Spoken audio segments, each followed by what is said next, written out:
of the various platforms. God bless you. God bless you. God bless you.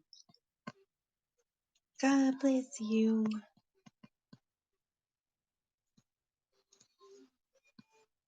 Give me a second. I love this app because I got my daughter. She's texting me about some raggedy soup that I made over the weekend, but it was pretty good. It was pretty good. But God bless you guys as you are coming in.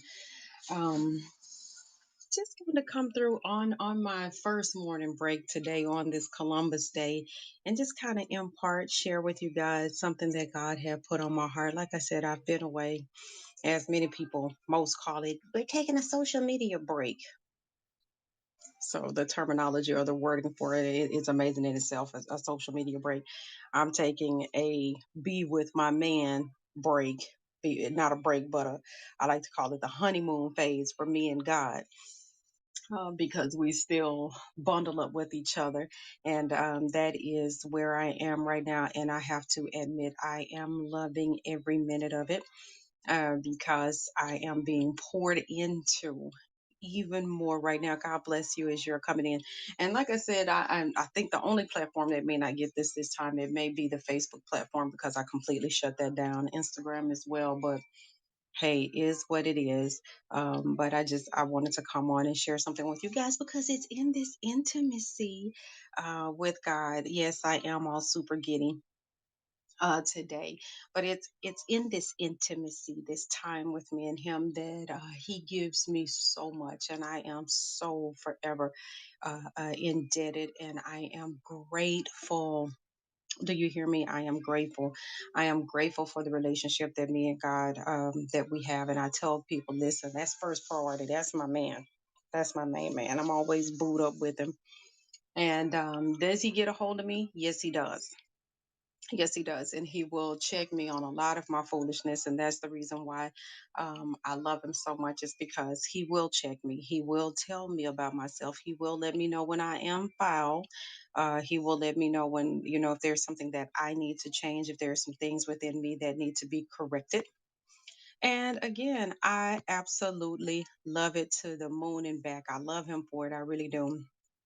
So, one of the things that in this time, a couple of things that we've been dealing with, he actually took me back to the book of Ezekiel.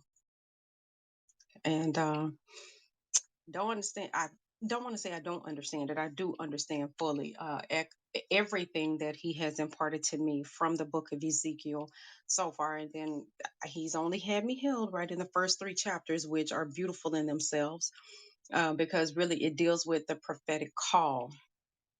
But it's a lot. It's a lot. It's a lot that I can't wait until he says go share, and then that way I can come back and I can share with you guys what he has given to me from the book of Ezekiel, the first three chapters, because those three chapters have been absolutely amazing.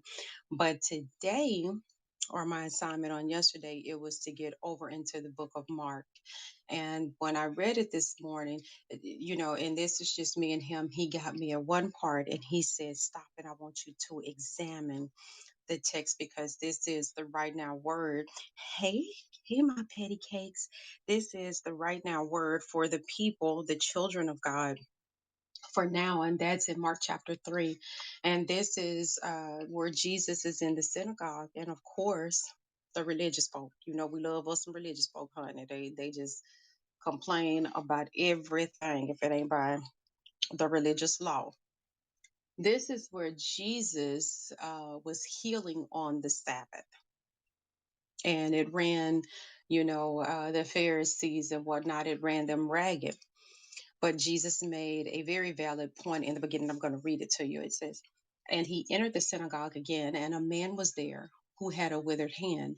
So they, being the Pharisees, the church folk, they watched him closely whether he would heal him on the Sabbath, so that they might accuse him. And he said to the man who had the withered hand, step forward.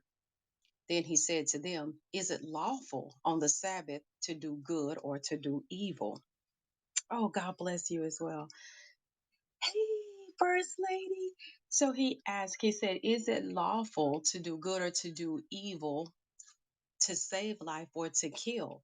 but they hushed. See, they had Jesus got will make you shut your mouth sometime. So they kept silent. And when he looked around at them with anger, being grieved by the hardness of their hearts, he said to the man, "Stretch out your hand." And he stretched it out, and it was restored, it being his hand. Okay. As whole as the other. And then the Pharisees went out immediately, plotted with the Herodians against him, how they might destroy him. Hey, prophetess, beautiful woman of God, I haven't seen you in a while.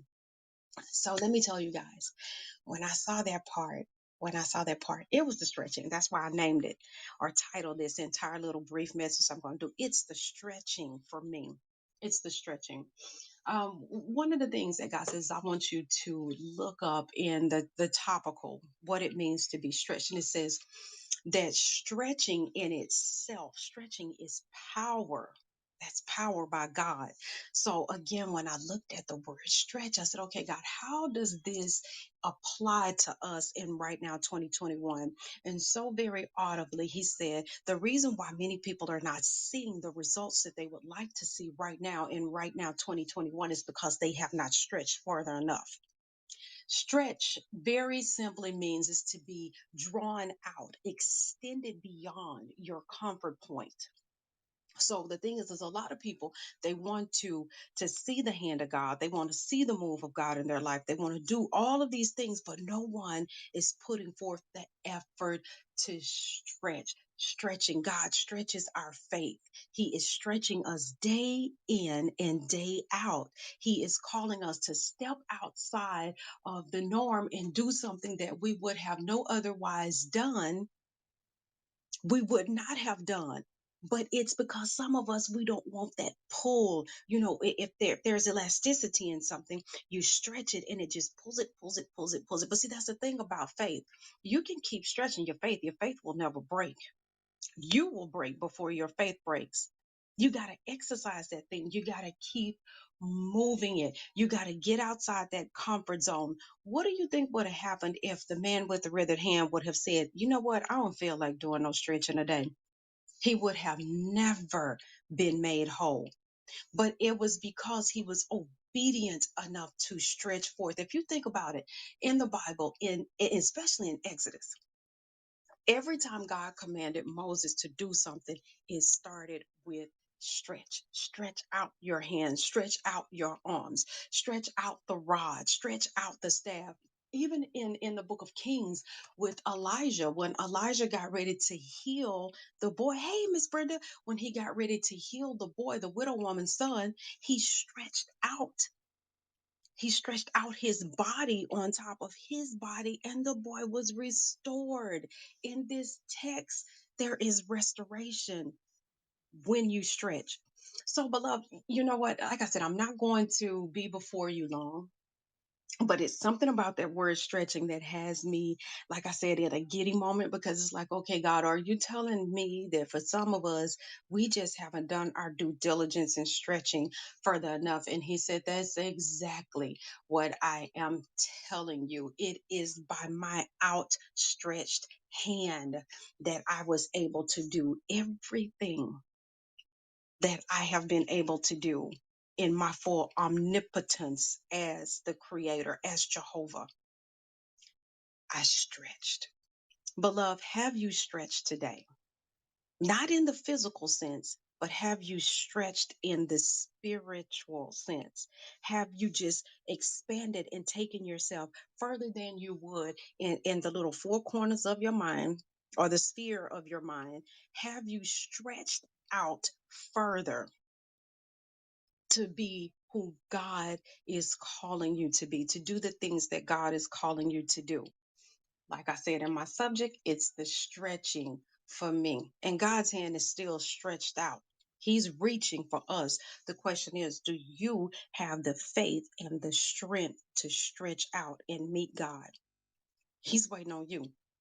You got to move your faith, stretch. It's the stretching for me. Prophetess, come on. It's the stretch and dedication and obedience. Can you stretch? God, this is me. I see your hand, God. God, I see your hand on my life. I see this. I refuse to be in a depleted and a defeated state. God, I am going to come up out of where I am and stretch. Because God, I want to meet you right where you are, God. I want to touch you today, God. I need my hand to touch your hand, God. It's the stretching.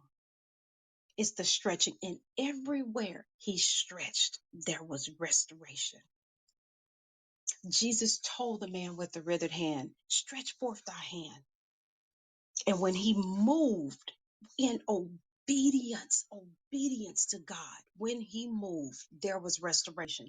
If you are not seeing, beloved, what you need to see in right now, 21, number one, you have been very disobedient. Number two is because you're not stretching. You're not moving. It ain't that God ain't moving, it's you ain't moving, baby. You got to shake a tail feather if you plan on keeping up with God. You cannot be complacent. You cannot sit still. You got to move something. It's the stretching for me. So, beloved, that's what I wanted to come on here and share with you. Read Mark chapter 3. It's about Jesus healing on the Sabbath. But like I said, it was that one part. I got stuck on the healing. It was the stretching. Know that I love you with the love of the Lord. Stretch, stretch, stretch, stretch.